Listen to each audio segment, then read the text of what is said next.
Parliament अचानक से बंद कर दिया गया, बताइए। अचानक कोविड हो गया और सुबह में कोविड हुआ और शाम में कोविड समाप्त हो गया। वही लोग जो मास्क लगा करके पार्लियामेंट में आए थे सुबह में, शाम में मास्क लगाना भूल गए। भीड़ में जाते हैं तो मास्क नहीं लगाते हैं। जब रैली में जाते थे, जब डेल्टा वेरिएंट था, दीदी ओ दीदी कर रहे थे बंगाल के चुनाव में जाकर के, डेल्टा वेरिएंट था, तब जो है मास्क नहीं लगा रहे थे। और जब चीफ मिनिस्टर्स के साथ ऑनलाइन मीटिंग हो रही है, जूम कॉल हो रहा है, तब मास्क लगा लिए हैं। लोग को मूर्ख समझते हैं, बेवकूफ समझते हैं। चुनाव हम लड़ते हैं, चुनाव हम लड़ेंगे, लेकिन चुनाव के परिणाम के आधार पर यह कहना कि कांग्रेस पार्टी खत्म हो गई है, तो देख लीजिए कांग्रेस पार्टी खत्म हो गई है। तो जिस यात्रा को आप 7 सितंबर से इग्नोर कर रहे थे, जो ही हम दिल्ली के दरवाजे पे पहुंचे हैं तो पेट में जबरदस्त मरोड़ पैदा हो गया है। तमाम कोशिश कर रहे हैं, पूरे देश में हमको परमिशन लेने की जरूरत नहीं पड़ी, क्योंकि यह भारत जोड़ो यात्रा है, दिल्ली की यात्रा नहीं है। लेकिन जो है दिल्ली में जो है अड़ंगा लगाने की कोशिश की जा रही है। तो इस बात को हम सब लोग समझें। आज हमारा देश जिन परिस्थितियों से गुजर रहा है उसको स्वीकार करें। चुनाव है, चुनाव लड़ेंगे, हारेंगे, जीतेंगे, एक बात है, लेकिन चुनावी प्रक्रिया भी चलती रहनी चाहिए। इलेक्शन कमीशन भी ठीक से काम करना चाहिए। एक सवाल हमारी यात्रा के ऊपर, बच्चे क्यों आ रहे हैं? बच्चों को लेकर के जो है हमारे ऊपर केस किया गया, कंप्लेन किया गया। और मोदी जी जब गए गुजरात में कैंपेन करने के लिए, तो बच्चा को बिठा करके अपने साथ चुनाव प्रचार कर रहे थे। तब इलेक्शन कमीशन कहां चला गया?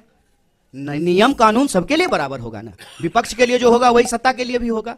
तो चुनाव के इर्द गिर्द विमर्श बना करके ना, हार जीत के इर्द गिर्द, और उस हार जीत में भी कोई नैतिकता नहीं है। जीती हुई पार्टी का विधायक खरीद करके सरकार बना लेना, जब तक यहां थे तो जो है देश विरोधी थे, हरियाणा में ऐसी।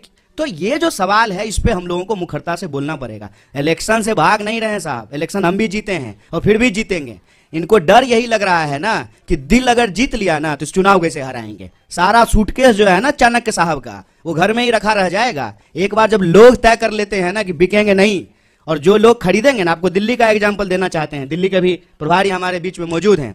हमारे 2 लोगों को खरीदने की कोशिश की गई, ये चलन पैटर्न हो गया है। अब दूसरी पार्टियां भी ऐसा करना शुरू कर देगी। इस प्रवृत्ति पे हमको हमला करने की जरूरत है।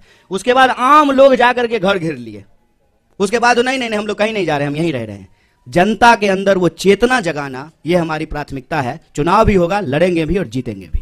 सवाल है आपसे, आप कह रहे हैं भावनात्मक तौर पर देश को जोड़ने के लिए यात्रा निकली है, नफरत को हटाने के लिए, वैमनस्य को दूर करने के लिए, लेकिन बतौर राजनीतिक दल इसका पैमाना क्या है आपके लिए? देखिए, भावना एक बात है, भूख का भी सवाल है।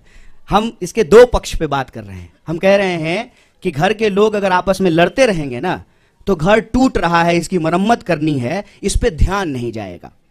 तो हम कह रहे हैं कि इसका एक पक्ष यह है कि देश में रहने वाले सब लोग भारतीय हैं। हरियाणा के लोग भी भारतीय हैं, बिहार के लोग भी भारतीय हैं, हम सब भारतवासी हैं, और हम सब के मिलाने से ही देश बनता है।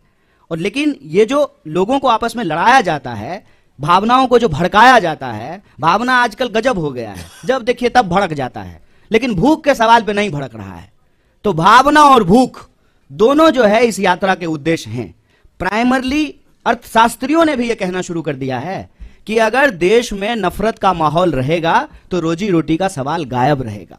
दूसरा हमला जब यात्रा शुरू हुई, तब उन्होंने दूसरा हमला किया, और यह बड़े शर्म की बात है और बड़ी सोचने की बात है। हमारे बीच में भी मेंबर ऑफ पार्लियामेंट बैठे हुए हैं, इलेक्टेड रिप्रेजेंटेटिव्स हैं। इलेक्टेड रिप्रेजेंटेटिव की एक जिम्मेवारी होती है कि वो जब भी बोले तो सोच समझ करके बोलें, ताकि हम भी उनको फॉलो करें, हम भी उनसे सीखें। और मैं तो कहता हूं कि आज अगर नेताओं की बात पे भरोसा करके कोई स्टूडेंट उसको सच मान ले और परीक्षा में वही लिख दे, तो वो फेल हो जाएगा, क्योंकि वो इतना झूठ बोलते हैं, इतना गलत बोलते हैं। आप याद कीजिए, दूसरा हमला हुआ जिस दिन यात्रा शुरू हुई, देश के मंत्री के द्वारा, चुने हुए रिप्रेजेंटेटिव के द्वारा झूठ बोला गया कि राहुल जी जो है विवेकानंद जी की मूर्ति पे नहीं गए थे। तो दूसरा हमला उन्होंने किया कि यात्रा जब शुरू हो गई है तो उसको बदनाम करने का। और यहीं पे यह बात रुकी नहीं, फिर बात आ गई जूते पर, फिर बात आ गई फीते पर, फिर बात आ गई टी शर्ट पर, फिर बात आ गई दाढ़ी पर, फिर बात आ गई महिलाओं पर।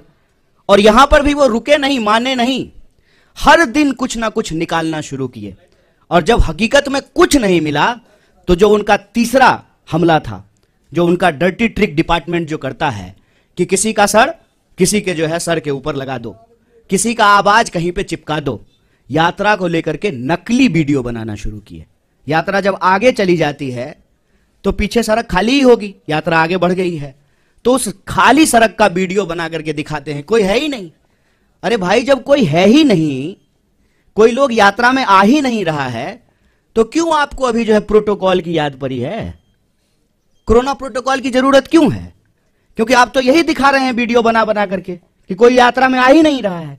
जब कोई यात्रा में आ ही नहीं रहा है तो क्या पेड़ को मास्क पहना दें कि सड़क जो है लपेट करके कंधे पर रख दें राहुल जी के कि नहीं नहीं आप आगे बढ़ गए हैं, सड़क को पीछे कैसे छोड़ दिए हैं, इसको भी लपेट करके कंधे पर ले जाइए। वीडियो, नकली वीडियो, कभी जो है तबलीगी जमात तो कभी कुछ नकली वीडियो बना रहे हैं, जबकि यात्रा में जो लोग शामिल हैं वो देखते हैं सबसे आगे इस देश का राष्ट्रीय ध्वज होता है। और जयराम जी, दिग्विजय सिंह जी, इनसे हम नौजवानों को सीखना चाहिए कि लगातार वो उस झंडे के साथ चलते हैं। हमारा सेवा दल जो हमारे स्वतंत्रता आंदोलन के जमाने के जो गाने हैं उसको गाते हुए चलते हैं। पीछे जो है हमारा एक बैंड पार्टी होता है जो म्यूजिकली जो है देशभक्ति गानों को बजाता है और उसके पीछे जो है वो राहुल जी चलते हैं। तब जो है इस यात्रा के ऊपर जो है देशद्रोह जैसे कालिख लगाने की कोशिश करना, गलत वीडियो बना करके इसको बदनाम करना, ये इनका तीसरा हमला है। और चौथा हमला आप सब लोगों ने देखा होगा कि राहुल जी गुरुद्वारा जाते हैं तब भाजपा ठीक रहती है, राहुल जी जब चर्च जाते हैं तब भी बीजेपी को कोई दिक्कत नहीं है, राहुल जी जब मजार पे जाएं, मस्जिद पे जाएं तब भी भाजपा को कोई प्रॉब्लम नहीं है। मंदिर में जाते ही ऐसा लगता है जैसे भाजपा वालों को कोई जमाल गोटा खिला दिया हो, अचानक से दस्त होना शुरू हो जाता है। क्या प्रॉब्लम है आपको? इस देश का नागरिक, इस देश का व्यक्ति, इस देश के किसी भी धार्मिक संस्थान पर जाने के लिए स्वतंत्र है। आपका कोई जो है पेटेंट है क्या कि सिर्फ आप ही जाएंगे? और नियम, कायदे, कानून, ओम का चादर सीधा है, ओम का चादर उल्टा है, और ये वो लोग बोल रहे हैं जो गुफा में चश्मा लगा करके ध्यान करते हैं। ये जो चल रहा है इससे मैं बस एक अर्थ निकालता हूं कि इन्होंने बहुत कोशिश की कि इस यात्रा को इग्नोर किया जाए, इनसे इग्नोर नहीं हो पा रहा है। बहुत प्रयास किया, बहुत समझाया अपने कार्यकर्ताओं को कि यात्रा गुजर जाए, बिल्कुल खिड़की दरवाजा बंद कर लेना। इंसान की अपनी भी इच्छा होती है, इंसान की अपनी भी बुद्धि होती है। लोग खिड़की दरवाजा बंद कर लिए लेकिन छत पे चले गए भाजपा ऑफिस के और वहां से जो है यात्रा को हेलो हाय करना शुरू कर दिया। क्या करेंगे? क्योंकि यह यात्रा जिन सवालों को लेकर के चल रही है ना, वो कांग्रेस के सवाल नहीं है, वो देश के सवाल